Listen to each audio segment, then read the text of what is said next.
umuntu wese agira ubwe buhamya. Niyo waba uvukana n'umuntu cyangwa mwarabaye ahantu hamwe mu nzu imwe cyangwa muba mu buzima bumwe mu busangira buri kamwe nambarana, ariko muba mufite ubuhamya butandukanye. Niyo mpamvu abantu bose, buri muntu wese agira ubwe buhamya. Iyo akubwiye ubwiwe, rimwe na rimwe akigiye usanga ubwawe ntacyo buvuze kubwiwe cyangwa ubwawe bworoshye. Ni ukuvuga ngo ubuhamya ubundi buturuka ku bintu bitandukanye by'ubuzima cyangwa background y'ubuzima bw'umuntu, aho aturuka, aho yabaye, ndetse n'igihugu cyiwe nacyo kimukamuremera ubuhamya. Bivuze ngo ubuhamya bw'igihugu tuba tubuhuriye n'abantu benshi, ariko ubuhamya bw'umuryango aho wabaye, ubwo buri muntu wese agira ubwiwe bwihariye. Iyo ubuhamya bwawe ari bwiza babwita amashimwe, iyo ari bubi nibwo bita ubuhamya ibyambayeho. Benshi cyane bafata ibyababayeho bakabyandikamo amafilimi, abandi bagafata ibyababayeho bakabyandikamo igitabo. Ibi ngibi iki kiganiro cyacu The Testament, aho tuza tuvuga ku bintu byabayeho, tugenda dufata ibintu byabayeho ndetse n'ibitarabayeho. Bivuze ngo dukoresha icyo bita non-fiction de fiction. Ku bantu bize literature murabyumva. Niyo mpamvu ubu munsi nagiye gufata kanya kugira ngo tuganire. Ese ni ibiki biri kuba kuri Naomi byatuma yumva ko yazabishyira mu gitabo? Ubundi reka mbabwira aka kantu. Iyo umubyeyi atandukanye n'umwana wiwe, ubundi yaba ikintu gikomeye cyane kandi akaba ikintu kinini cyane gishobora guteza ibibazo byinshi. Iyo aba ari ku mwana, yaba ari no ku mubyeyi, kubera yuko umwana yishima ari kumwe na mama wiwe, kandi n'umubyeyi cyangwa mama akishima ari kubona umwana wiwe. Abanyarwanda bavuze ngo ibyaye ikibi irakirigata. Mbahaye ikaze muri iki kiganiro. Reba nimba utarakoze subscribe uyikore, nimba warayikoze maze ukomeze ubane natwe uduhe ibitekerezo byawe. Njye nk'ibisanzwe uri muzehe Kongomani. Naomi yisanze mu buzima atigeze atekereza ko yabamo, dore ko yavukiye mu rugo rukize kandi rwizeye Imana. Kuvukira mu rugo rw'abanyamafaranga, hakiyongeraho kuvukira mu rugo rw'abanyacyubahiro, hakiyongeraho kuvukira mu rugo rw'umushumba. Ni umugisha urenze iyindi yose. Ikindi kirenze ni uko yavutse ari wenyine. Umwana we mu rugo bafite amafaranga ntacyo babuze, bafite icyubahiro n'igikundiro ndetse n'amavuta y'Imana. Ibyo ni ibintu byiza cyane mu ino si umuntu wese yaharanira. Kwitwa pasiteri ukitwa umukire, kwitwa umwana wa pasiteri na mama pasiteri, kwitwa umwana wo mu bakire, ukitwa nk'umwana umwe gusa. Bivuze ngo bigiye mu bintu by'imitungo wabayeho neza kubera ko nta muntu muba muzagabanira ihari byose. Birajya mu byiye by'umwuka wera, wabayeho neza kubera yuko uri imfura, ufite ikinyabupfura n'uburere butandukanye n'ubw'abandi. Ndabizi ko aka kantu muri kukumva, ariko umunsi umwe Naomi arabyuka yisanga yakoze ikibi. Icyo kibi yakoze agikora atagishakaga, ahubwo agihatirijwe. Nyuma y'icyo kibi Yehova nawe yamukorera ikindi kibi. Nyuma yo kumukorera ikindi kibi cyamujyana mu bundi buzima bubi. Uyu munsi ari mu rugo yakagombye kwitwa umugore, ariko ahari yitwa inshuti. Ubundi umugore w'umuntu bibwirwa n'iki?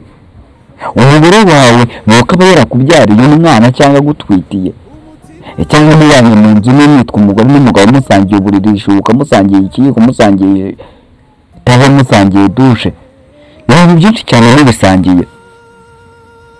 Ni ukuvuga ngo uyu Naomi nawe rero yisanze muri ubu ubuzima butamworoheye na gatoya, habanjemo gushaka kumukurira n'inda, nyuma yaho byanze yabamo kumujugunya hanze. Ubundi ni igice umuntu yakora ku mubyeyi wiwe cyatuma umuca burundu cyangwa ukamwanga. Nta kintu kibaho cyaruta urukundo rw'umubyeyi, kubera yuko umubyeyi aba ahagarariye Imana mu isi.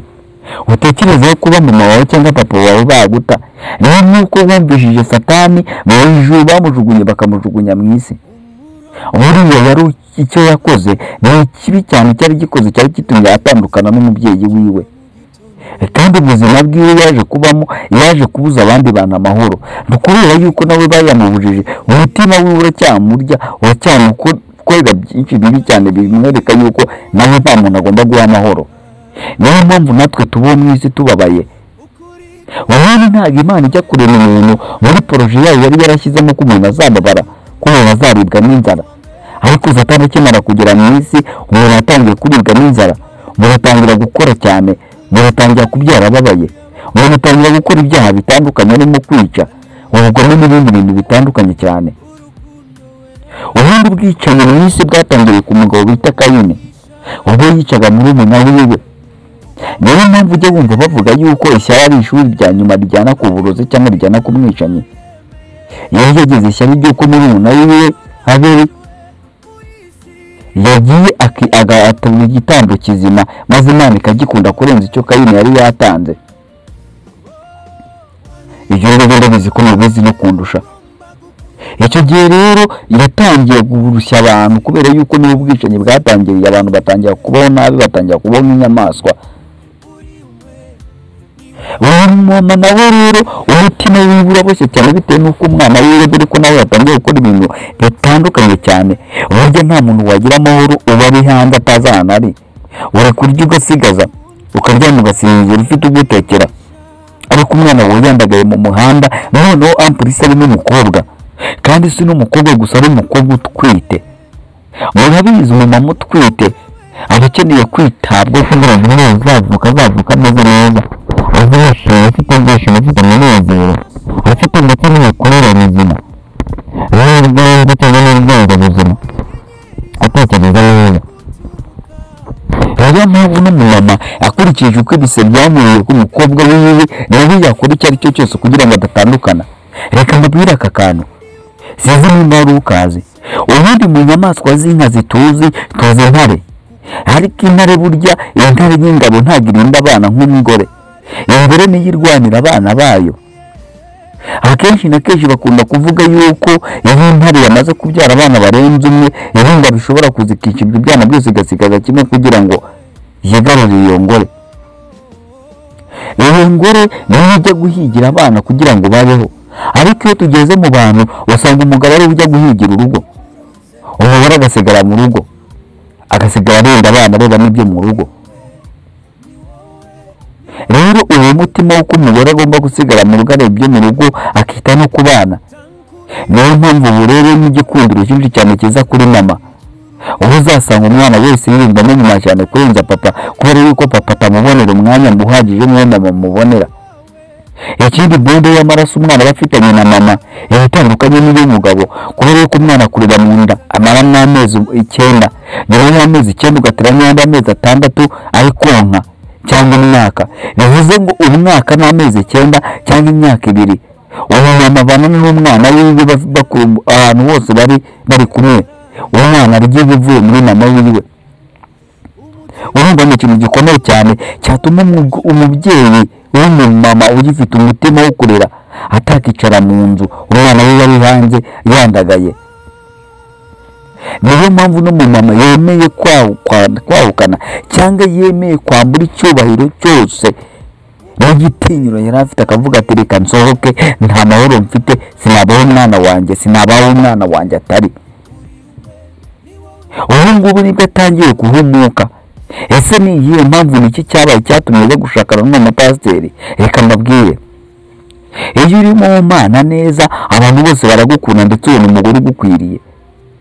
Simvuze ko abadasenga batabona abagore, hoya, ahubwo ibintu byose iyo uri mu Mana bigenda neza. Rimwe na rimwe rero bitewe n'uko abantu benshi cyane basigaye bihisha mu mwambaro w'umukozi w'Imana, abantu bakabayoberaho cyane, nyuma yabo bakazashiduka basanga bari kwicuza batasubira inyuma. Nicyo kibaye kuri mama Nawomi.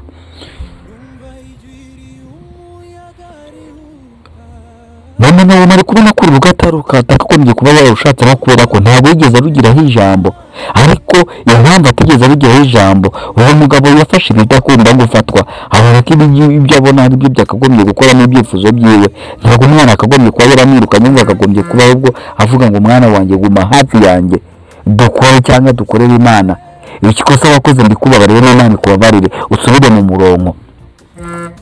Bibiliya irambwira ngo ese umuntu niyadukoho n'icyaha, ikizima nuko wamugaruza ubugwaneza, umutima w'ubugwaneza. Ibi biri mu Galatiya 6. Mu mugaruriza umutima w'ubugwaneza. Naho utamugarurira umutima w'ubugwaneza aragenda agiye kandi misiyo y'Imana yaduhaye mu isi ntabwo ari gufata abantu ngo tubakure ku Mana, ahubwo ni kubagarura ku Mana, kandi Imana yanga icyaha ariko igakunda umunyabyaha. Niyo mpamvu iyo umuntu yacumuye icyiza wakagombye kuba umugarura ku Mana hakiri kare, apana kumwuka no kumwereka ko ibyo yakoze bidakwiriye. Yego ntibikwiriye, ariko ntabwo wakagombye kubimwereka, ahubwo wakagombye kumwereka ineza ituma agarukana cya kibi akakireka.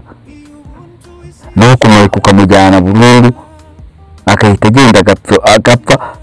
Nivuga gupfa ni kubera yuko umunyabyaha yagiye n'ibyaha akabyinjiramo neza wese imbere y'Imana, Imana imubara nk'umwana we upfuye. Kerema ingaruka ari kuzibona by'ibyo yakoze, aho abagore babiri bari mu nzu imwe kandi bose bamukeneye kuko bagomba kumuha urukundo. Nivuga urukundo wumve ko uyitwite n'abakeneye ko umwana agomba gukura neza, kandi umwana agomba gukura neza hari ibyishimo biri hagati ya papa we na mama wiwe. Ntibivuze ko atakura neza, yakura neza, ariko umwana ukuriye n'urwo rukundo aba ameze neza cyane, kandi n'ibyo Imana iba yifuza ko umwana yayo ahora yishimye, nubwo Satani akomeza kuzana ibibazo bitandukanye. Rero sinzi nihawe ndetse na muganga ko bagiye kwitwara muri ubu buzima bwose ari babiri baba mu nzu imwe, icyumba na saro, aho babiri bagomba kuba bagomba kurana n'umugore n'umugabo, ariko ukibaza uyu twita zabaho ute? Kerema nabona afite uburyo ki yamanaginga ibi bibazo bitewe n'uko uwo mukunda kandi namubwira ko akunda arahari. None rero ibi byose byabaye atari uko hagati yabo hari urukundo, niyo mpamvu ibintu biri kuguma bigorana. Nawe mufite uri hantu ushobora kuba yanakifuza gupfa bitewe n'ibiri kumubaho. Iyo nzara iri kumukubita twite, iyo nzara yashobora kuba yagukubita, ariko iyo ufite umuntu mu nda byo biba ikibazo gikomeye cyane, bitewe y'uko uwo mwana uri mu nda aba akeneye kubaho, kandi abaho kubera ko nawe wabayeho, arya kubera ko wariye.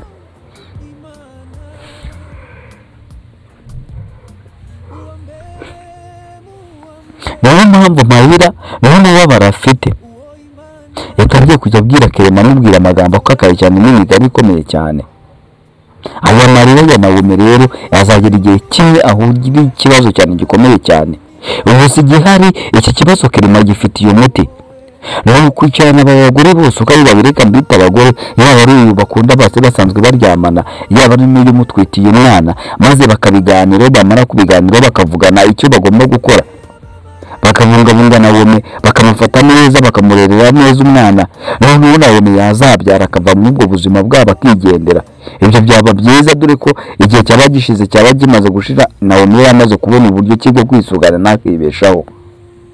Ariko ibyo ngibyo ntibiri gukorwa. Impamvu bitari gukorwa nuko Kerema we agifungiye mu kantu atarahumuka ku maso. Yakagombye kubaza uwo agomba gukunda aka kanya. Niba ari muganga akamukunda, ariko bagafasha na Nawomi bakaba bamushakira inzu, kubera ko umuganga agaragara ko afite amafaranga. Inshuti z'iki gihe ziragatabwa. Ubundi iteka ryose mu nama inshuti kugira, jya umenya yuko mw'iyo nama zose akugiriye yasize inama ya nyayo, ahubwo ari kuguhereza inama itariyo. Utekereze kuba umuntu bari kumubwira ati wowe genda usezerane n'uwo wateye inda, kandi uwo wateye inda nta rukundo ruhari. Ese babana gute? Hari uwamukunda kandi we nabimubwira. Wowe ikintu abantu birengagije cyane nuko abantu benshi cyane basigaye bimba ngo ndi umugabo, no mu rugo kumva ngo ndi umugabo, hano hose ngo ndi umugabo. Nta guca ku bugufi bw'abantu, ahubwo basigaye bumva baragiye hejuru, bagomba gukora icyo bumva bashatse. Niba bababwiye yuko umugore atakagombye kuba akora, ijambo ry'Imana ryambwira ngo udakora ntakarye, kandi Imana izaha umugisha imirimo y'amaboko yacu. Reka mbabwire mu ndansubiza iki kiganiro, reka dusubire mu bindi biganiro by'ubutaha. Niba wagikunze cyangwa wumva ari cyiza, wakore subscribe, uduhe like na comment. Njyewe Gasabiye Mzee Kongomani, ciao ciao.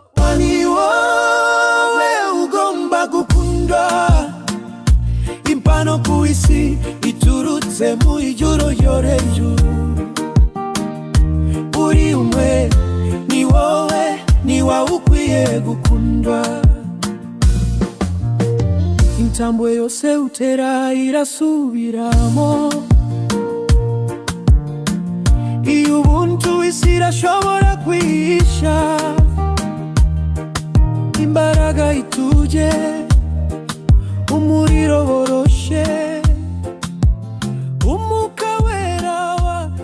icyubahiro kandi iyo uzamuye